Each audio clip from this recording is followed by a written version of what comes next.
ต่อพันเกี่ยวกับผู้ช่วยต่อพันตีผู้ต่อพันเล็กได้ต่อพันหาบอลมาได้แต่ตุ้มหัวเจ้าทีเกือบไม่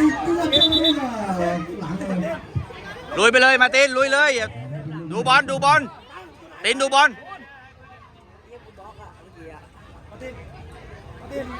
ต่อพันเล่นครับไล่ดิเอาเลยเฮ้ย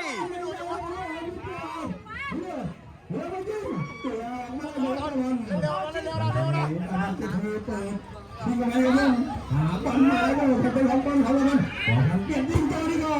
มันจะกลับมาอะไรครับเตะเดี๋ยวไปเอาลูกใดครับเราไม่ต้อง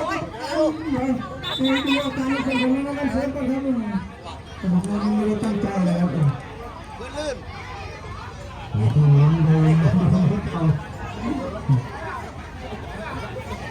เอาอย่างไรเชื่อกันไม่ได้เลย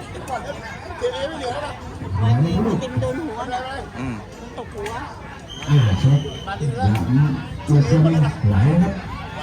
โอ้โหเล่นต่อครับนักสู้ครับไม่เป็นไรครับเดี๋ยวที่โอ้โหดึงตัวนี้ดังมาเป็นตัวนี้ยิง